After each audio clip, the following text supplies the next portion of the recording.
Hello everybody and welcome back to the channel. My name is Matt and I do like video games, and in today's video we need to talk about Xbox. There's a lot of Xbox news this week.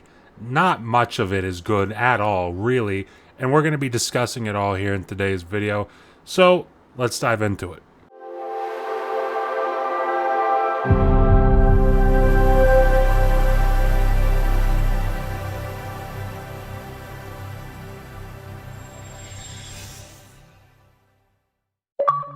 So guys, Xbox certainly had a week for the books. Layoffs of 1,900 employees, mostly under ABK, after the acquisition has gone through. So this is stuff, we expected. We expected layoffs at ABK because, redundancies. I mean, you take on a whole new company. This company has positions and jobs that you already have being done at your place. You don't need those jobs being done anymore. You can just kind of mix it all into one, and you have redundancy, so you get rid of people. It's fully expected, but doesn't make it suck any less, especially for the people affected by it.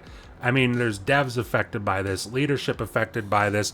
Obviously, you have the big headline, Mike Ibarra is out over at Blizzard, and that's a big deal for a lot of people. It's affected a lot of things, not just at ABK, but it's also affected a lot of the way that people look at Xbox right now, specifically, because this is just kind of a stark reminder that no matter how much I love the Xbox platform, I've been a part of the Xbox platform ever since I was first introduced to it when I was like maybe 9, and I've loved it ever since. But at the same time, this is kind of the reminder you need to realize, oh yeah, Xbox is part of a corporation being Microsoft, and Microsoft, like any other corporation, does not give a fuck about you, and they absolutely don't give a fuck about your feelings. So whether you feel whatever way about this thing, it doesn't matter. They're a corporation, they're in it for the money, and that's what they're going to follow at the end of the day.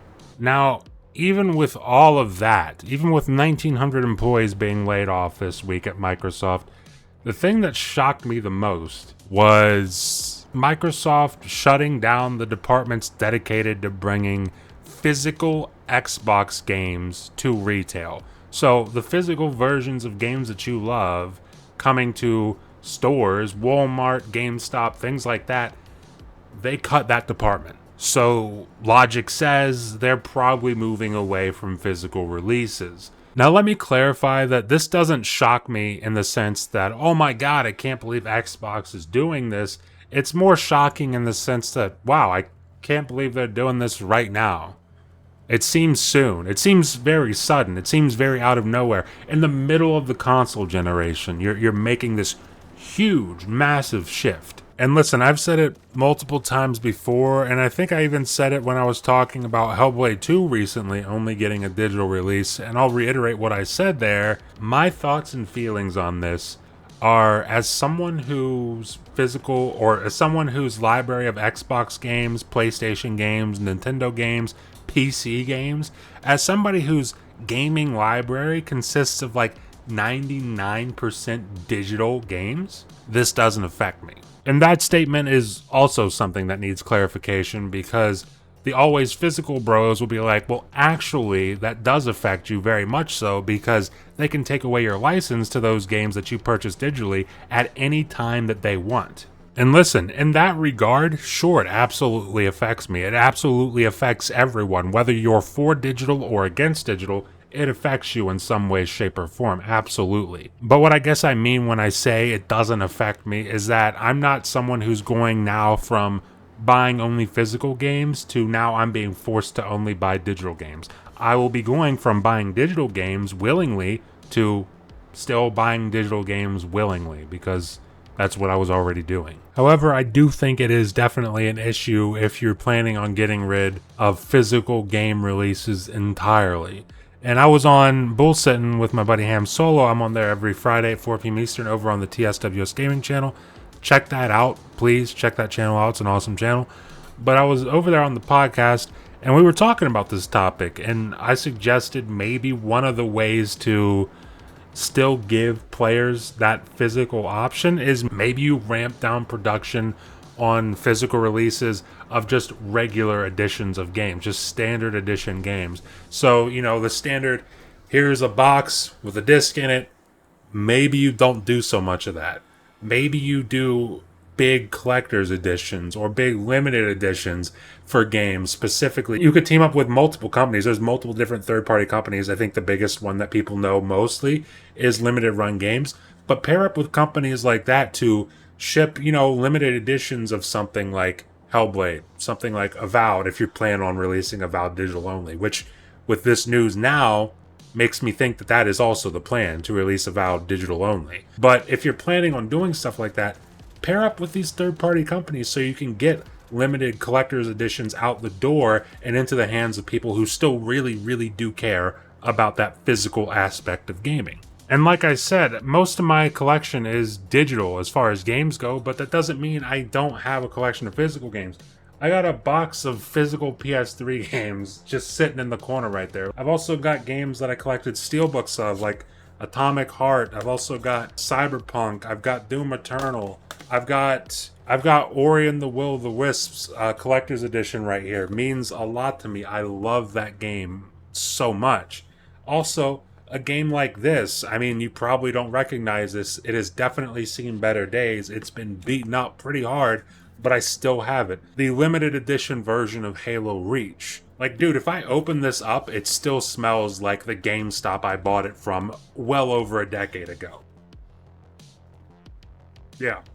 Yeah, it still smells. And those are the kinds of things that I just don't want to see disappear. Like, I get moving away from it. The market is kind of dictating that. I mean, most purchases as far as games are digital nowadays, especially on Xbox. I mean, that's probably the leading platform for digital purchases.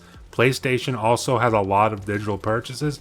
Even Nintendo has digital purchases. And I get it, the market's kind of dictating, hey, that's where we're going. But I don't want to see stuff like that go away. You should still have the option to get your big collector's edition or get your limited run steelbook for a game or something like that, because that is stuff that people really, really still care about. Now, the other dynamic to this whole thing for Xbox, and I say Xbox specifically, although you could also probably go to third party for this as well, with something like Alan Wake 2 in recent memory being a pretty good example of it.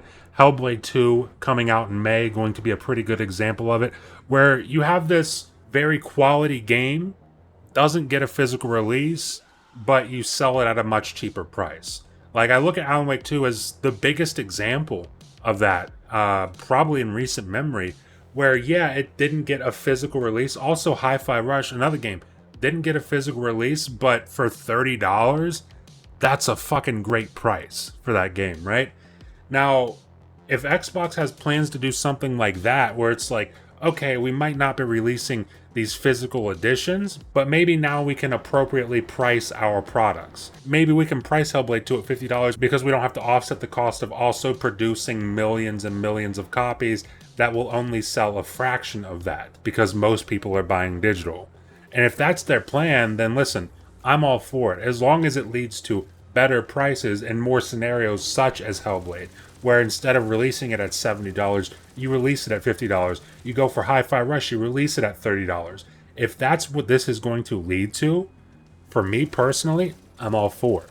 But like I said, you still gotta have that option for the people who are die-hard fans, who are die-hard collectors, who want that physical option. Whether it's a collector's edition, a limited run steelbook, or whatever the case may be, that option still needs to exist in some way, shape, or form. And I'm interested to see what Microsoft's approach to making that option exist, because surely we haven't seen the end of physical Xbox releases. It's just a matter of how do they approach that? Is it going to be done via Microsoft, or will it be done via a third party? That's the thing that I'm really, really interested in seeing going forward. But I want to hear from you guys in the comments. I know it's been a pretty negative week for Xbox, and it's pretty easy to be down on Xbox right now. So I want to hear from you guys in the comments. How are you feeling right now about Xbox? How are you feeling specifically about all this news surrounding Xbox this week? Obviously, the layoffs are the big headline. Getting rid of the entire department responsible for physical releases for Xbox is definitely also huge news. But leave that in the comments below. Let me know what you're thinking. leave a like if you liked the video. And if you're enjoying this kind of content and you want to stay up to date with it going forward over here on the channel, the best way to do that is consider subscribing, consider ringing that notification bell, because that helps you stay up to date with everything that happens over here on the channel. And it helps promote me in the algorithm, helps push the videos out to way more people. And I always appreciate that. And with that being said, thank you for watching, and I will see you in the next video.